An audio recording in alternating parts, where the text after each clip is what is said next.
And we're live. Hey, everyone. Thanks for joining. We have some exciting news today. Hernan, Matthew, how are you doing? Hello, guys. Doing good here. How about you? Awesome. Matthew, don't forget to unmute yourself when you're talking. Doing so good, guys. Here in sunny San Francisco, and we're having lots of exciting updates. I mean, it's open source week, and there's also Halloween coming up, so it's a lot of really cool events happening in San Francisco. Costumes and no costumes. Good stuff. Awesome. So what I wanted to start with is the changes that we've made to Universal Contract Interface, which is kind of one of the most important things, I'd say, when you're building universal apps. So I'm just going to show what we have now and kind of highlight the changes. So hopefully you can see my screen. I just have example contracts open right now, and we'll start with the hello contract. So it's super simple. I mean, it was simple. Now it's even more streamlined. Basically, what we've changed recently is we've basically put the gateway inside the universal contract. So when you're inheriting from universal contract, now you're getting the gateway address as well as the only gateway modifier. So previously, you had to define only gateway, and you had to pass the gateway address in the constructor. So you used to have these extra lines here. Now you don't have them anymore because they're bundled inside the universal contract. Hey, Dennis, And, sorry to yeah. interrupt. I think it would be great if we can do it before and after. Yeah, let's do this. I think it's going to be much easier to understand if folks see what the previous pattern was. That's a really good point. Let me see if I can just check out an older branch. April. Wait, actually, 1 second. Yeah, let's check out this one. So yeah, this was before. I mean, this still works, but you no longer need this. So we had gateway ZVM here, had only gateway modifier, had to have the error here as well.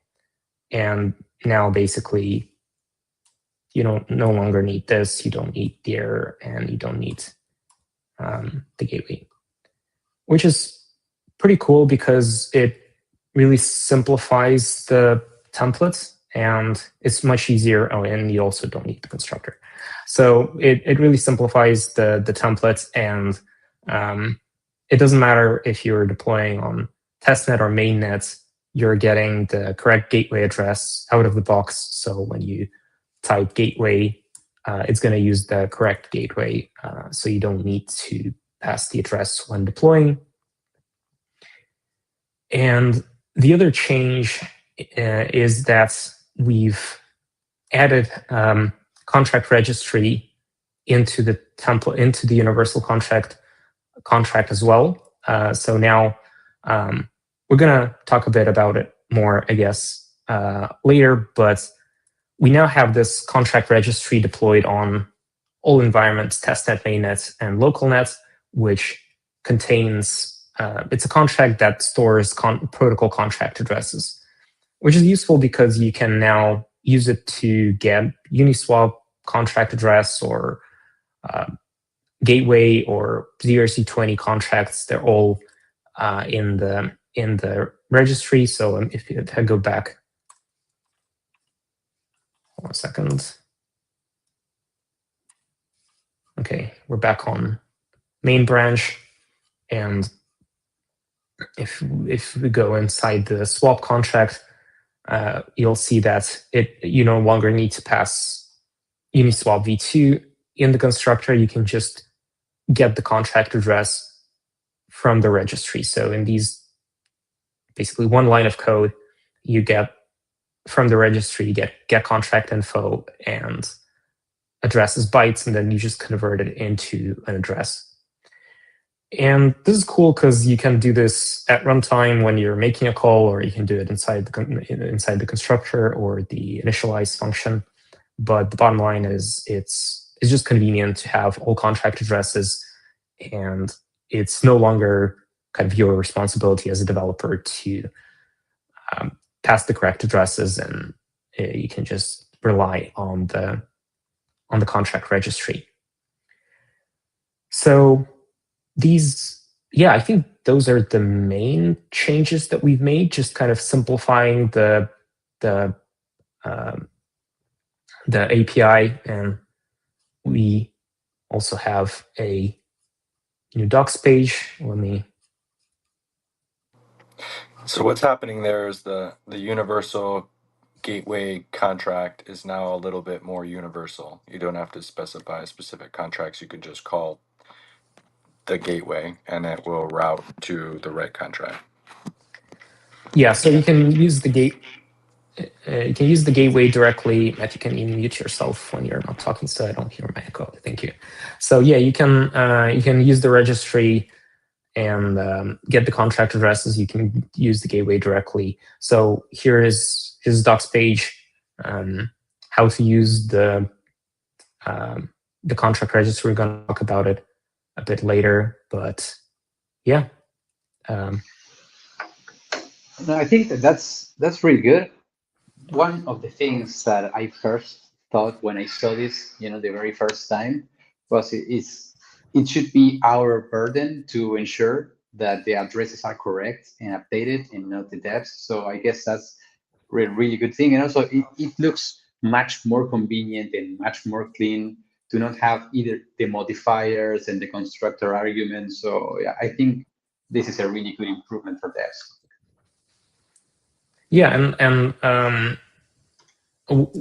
now I think it's especially important for the simpler contracts, just like when you're getting started and you see an 18-line contract versus like 33 or whatever line contract. Is just kind of less clutter. And what I love about the change is also that the simple contract now fits inside a tweet. So you can, you have to rename the variables, but it's kind of a neat thing that it's so small that you can fit inside a tweet. But yeah. So that's a really good metric, actually, right? It's like having it, fit into a tweet. I mean, if your starter contract doesn't fit into a tweet, then you're playing a different ballgame, I guess. Yeah, then you can't tweet it. So there's that. How are you gonna tell people about it if you can't tweet it? Absolutely. Yeah. Maybe we can have like even code golf where like all your logic must be inside tweets. So like you have a main contract and then you have like follow-up tweets, like a thread with the whole contract. But yeah. Okay, moving on. Hernan, I think you have some news to share on the front end side. Yeah, absolutely. So let me share my screen. Let me know when you guys can see it. I'm sharing the entire thing, by the way. Yep. Okay, let me hide this a little bit here. So yeah, basically today we are going to be going through some updates that we have been made on the example front end. So one thing I'd like to keep demoing and keep going at it is using the CLI. So essentially, for those who are not familiar, this is something that you can install with npm, using something like npm install global. ZetaChain at latest will install the latest stable version. I already have it installed, so I won't do this. But essentially, I do have version 7.3.0. Yeah, which is our latest release. So now that we've been through that, let me generate a new example with ZetaChain new project hello. This outputs the URL of the example. Are we really on 7.4? I swear I was on 6.4 yesterday. No, yeah, I guess you missed a few updates, but yeah, we So are already on fast. version How? on V7 and actually 7.3. So we have shipped a few different things. Some of them are going to be, showcased today. But yeah, so basically this is how you create a new starter, project using the CLI. You can also access the tutorial here. We won't be using the actual tutorial from the docs, but something that you should always be doing is go to the project. We are going to be using the front-end project inside the Hello example. In there, we are going to install the libraries. We use Yarn, but you can use any package manager of your choice. If you like to use npm, pnpm, that's fine.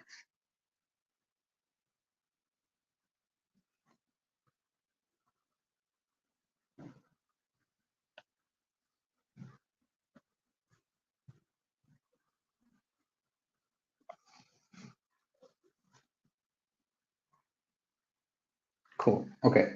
So let me open this up with cursor. We are going to go through some code snippets here, but first let me open this in a browser so we can see what we are going to be working with here. Some of you might already be familiar with this app, but basically this is our starter Hello example frontend, which is the one we use to interact with universal contracts, and it's fairly easy to use. So, but first, let me log out because I want to go through the entire process.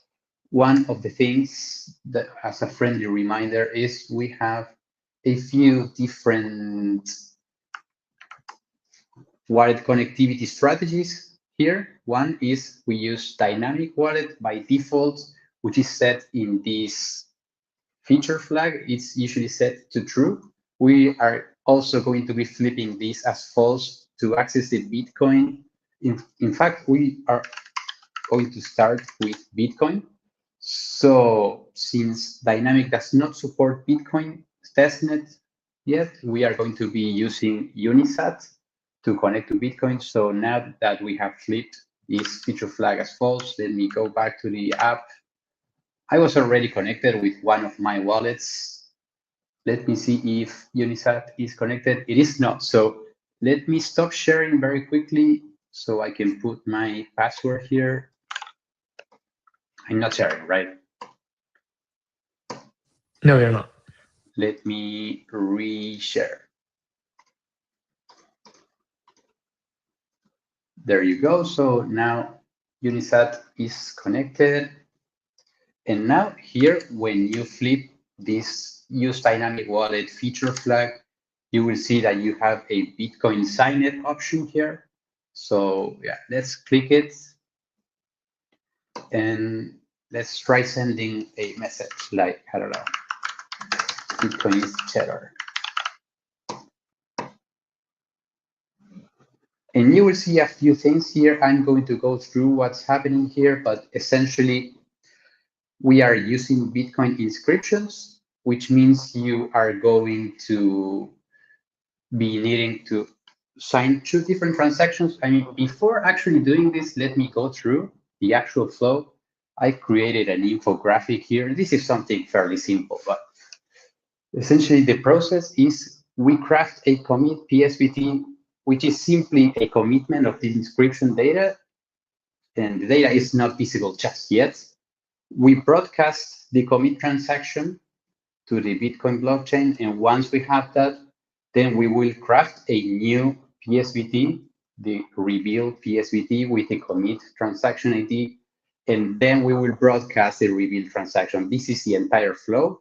In fact, let me show you real quick what this looks like in the code. So the way this works is our toolkit now has a namespace called chains Bitcoin, and these are some of the functions it uses. The first one is it will build a Bitcoin inscription called commit PSBT, which is pretty much this step here, we will simply craft the commit PSBT. Once we have that, we will broadcast it, which is this step here, as well as create the reveal PSBT. And once we have the unsigned reveal PSBT, we will broadcast it to the Bitcoin blockchain using this other function. So let's see how this works. First, we will create the commit PSBT. We will sign with Unisat. And once we have the signed commit PSBT and we are ready, basically, here we are going to broadcast it as well as build the reveal PSBT. And finally, we will broadcast the reveal PSBT, which pretty much follows this flow right here. So now that we went through what we are actually doing, let me go ahead and do it. So this is broadcasting the commit PSBT. So let me go ahead and confirm here. And this one is broadcasting the reveal transaction. So yeah, this is going to take a while. Let me open this transaction. This is using Bitcoin Signet, by the way. And the way this works is this will start getting or picking up confirmations, and ZetaChain observers will pick this one up when it has 2 confirmations. That will take a few minutes.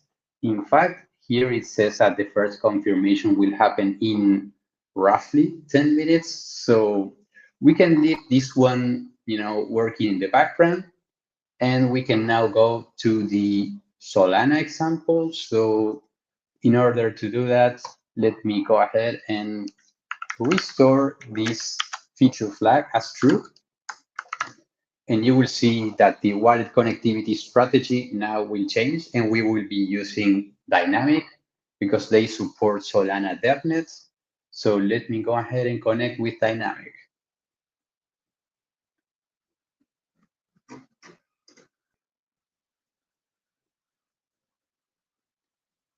So yeah, now that we connected with dynamic, you will see that we have a Solana DevNet option here. So let me click that one and we can say something different. But first, let's go to how we are implementing this in the front end. You will also see that we have a new namespace on the toolkit package called chains/Solana. This is going to be much more simple to understand, but essentially we have a very simple Solana call function that accepts 2 arguments, params and call options. Both of them are objects. So let's see what's inside the call params, which is essentially, where is this? There you go, which is pretty much the same object we use for EVM transactions.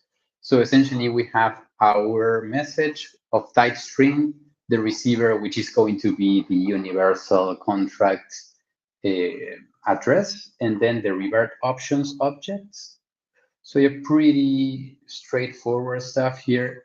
So then we also have the call options, which is basically going to be using a wallet adapter. We are using the wallet adapter from our ZetaChain wallet Solana library, which is also something new that we have shipped, very recently. And once we have the adapter, we also need to send a chain ID. Chain ID is going to be simply the Solana DevNet chain ID. Let's see where we have it. Yeah, essentially supported chain ID, but this is Solana DevNet chain ID. So now that we have reviewed the code, let me send this transaction. Remember that Bitcoin was the cheddar, so Solana is the cracker.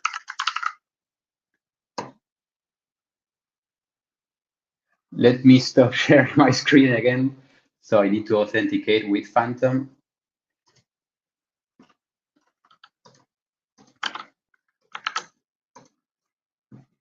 There you go. Let me re-share my screen.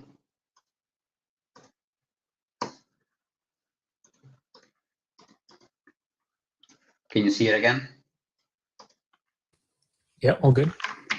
Cool. Let me go back to the example. There you go. So approved from wallet, and we are in Solana.net. Let's confirm this. We can already access the Solana.net transaction. All good here, success. I think this is one we can wait out, and unlike the Bitcoin transaction, which takes a while, this should be confirmed fairly quickly.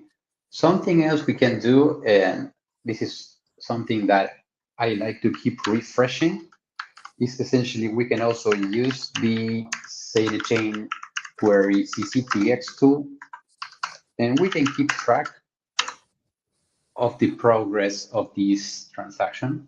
And as you can see, we already have it as outbound mined. This is the cross-chain transaction. So let me open it on our Explorer. And it is confirmed here, by the way. So this also confirms the tracking that we use in the front-end application also works as expected. So this is the, okay, apparently it's not picking it up, but I think it's going to pick it up if we paste it directly in the URL like this. And yeah, there you go. Essentially, this is the same transaction ID.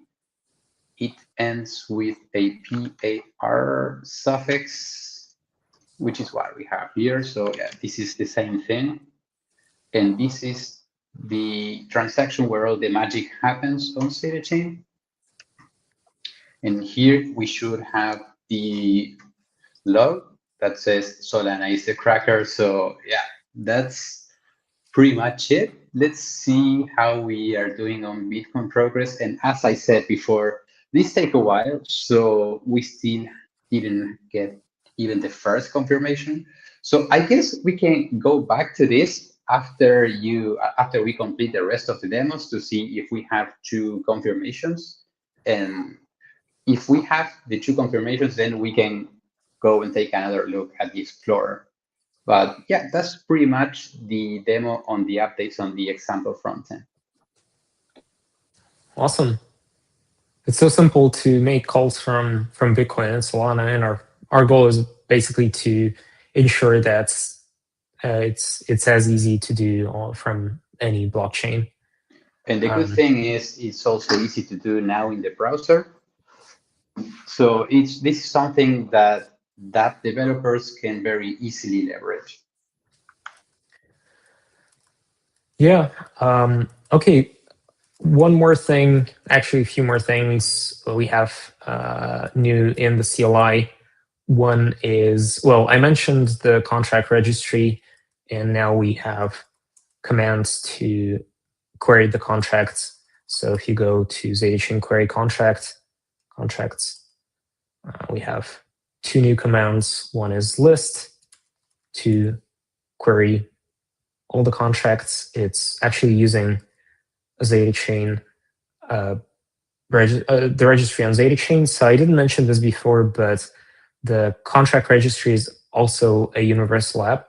What this means is it's deployed on ZetaChain, but it's also deployed on connected chains. And whenever changes are made, let's say a contract address is updated, it sends a cross-chain call to all the registries on all the connected chains and updates them.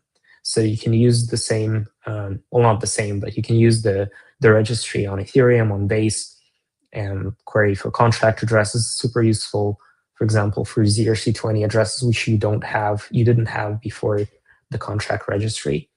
But this is just querying the one on ZetaChain because it's the canonical one. And you can see all the contracts. And what you can do is also query a specific contract. So let's wait. That is, I mean, before you move on to the show command, I mean, does the list command have JSON? I know some people really like to have JSON output. I mean, because they can pipe it through JQ or stuff like that. I believe it does. So this just basically dumps all the contracts, and you can use it in your scripts if you happen to need all the contracts. But yeah, good call. You can absolutely do this. And also the show command is very useful for scripting and CI as well, programmatic use. So this command needs chain ID, so you need to tell which chain. Let's say we need a gateway and we want it on Ethereum Sepolia, so you can pass chain ID of Ethereum, and then you just say which contract you need, and it just returns the contract. Nothing too special, but like you can do things like gateway and store it in a variable, and then when you make calls like ZetaChain, EVM, deposit, it might require you to pass a gateway, and you can do that. So it just saves time and kind of makes it so much easier. And we're using this in all our tutorials as well. So if you don't remember the chain ID, there's also a query chains list command that is actually called chains. And you can, for example, like if you don't remember SUI, chain ID, or Bitcoin, you can get it here. And let's say we want to get the gateway address on SUI. And it returns two addresses because there is a package address and the module address. So you can use JQ to pick the second one, or you can just copy and paste. Very handy. I think it also has JSON flag. No, it doesn't have JSON flag because it returns a single value, so you don't really need JSON. But the next command I wanted to share is the fees command. So we had that before. So ZetaChain query fees. Now it was renamed to fees list. It just returns a table of withdrawal fees. So this is the amount of tokens that you will spend if withdrawing this specific token to this specific chain. So let's say you want to withdraw 0C20 TON to the TON network from ZetaChain, you would spend this. You would have to have this amount of 0C20 to withdraw. But what we've added is a fees show command, which is somewhat similar. So you can pass chain ID, let's say Solana, target chain, and just tells you pretty much the same thing, right? The amount of CRC20 SOL you will spend to withdraw to Solana.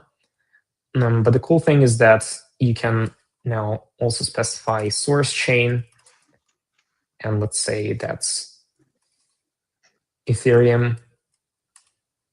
And what this does is not only does it tell you like how much SOL you need to spend, but it calculates how much ETH you need to supply for a transaction from Ethereum to Solana to succeed, which is quite useful because when you're making cross-chain calls, you're spending tokens from the source chain, right? So if you're making a call from Ethereum to Solana, you would be spending Sepolia ETH, right? And without knowing this amount, you would kind of have to guess, or you would have to query Uniswap directly, which is a hassle. You don't want to do this manually. So basically, this does it for you. It takes the chain, the target chain, takes the source chain, defaults to the gas token, and it calculates how much you need to put in for this transaction to succeed.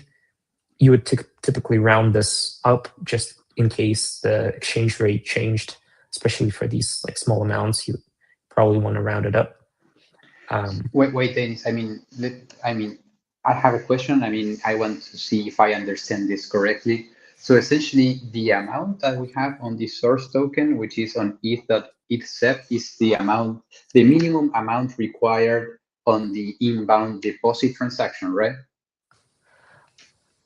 Yes, because this is the like when you're swapping that, this would be the minimal amount. If you supply exactly this, you would get 0 on Solana because the whole amount will be spent on gas fees. Perfect.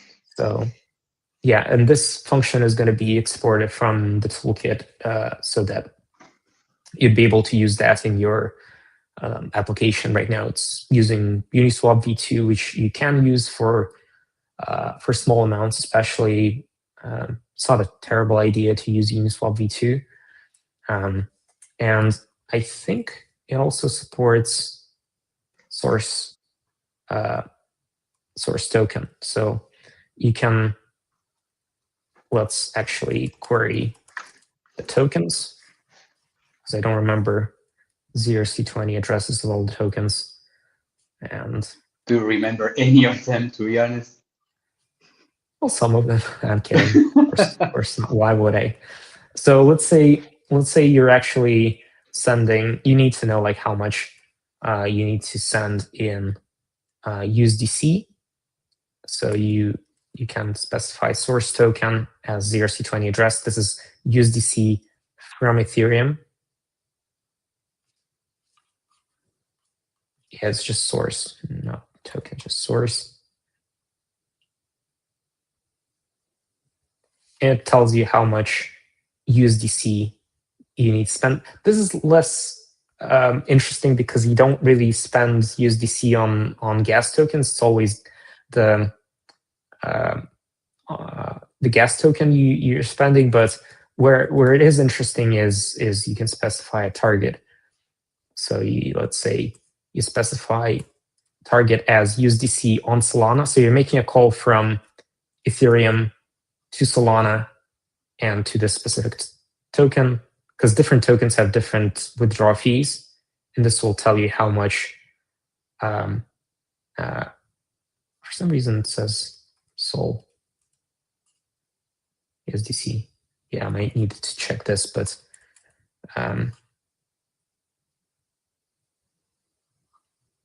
yeah, we need to update this, but it does calculate it correctly. So like for different tokens, it would tell you exactly how much you need to input for the transaction to be successful. But I think the previous result was correct, right? So basically it was saying you need this amount of Sol to send this amount of USDC. And right, because like even if you're withdrawing USDC, you're still spending. You're still spending the gas token. Yeah. So no, that makes sense to me. Yeah, apparently we implemented it correctly. I just don't remember how it works, but yeah, good to know it works. So yeah, it's just a nice to have. I think it's especially useful for things like cross-chain messaging when you're we have a tutorial on how to use ZetaChain for pure cross-chain messaging when you're sending a call from one chain to another without deploying anything on ZetaChain. Super useful for that sort of thing, because previously you just had to kind of guess and overpay, and the amount that you spend doesn't really is not being refunded. So this just helps you be more precise on the amounts you're sending and not overspend on cross-chain calls. So yeah, I think this is all I have to share. Cool. So unfortunately, we are still sitting at one confirmation on the Bitcoin transaction. So I don't think we are going to be seeing it through just yet. Yeah, it takes time, but you can always do it yourself. It's pretty straightforward as long as you have some BTC laying around, testnet BTC that is. But yeah, we do encourage you to check it out if you're building on ZetaChain. You now have all the not all the examples, but most of the chains are covered in the example front end, which is nice.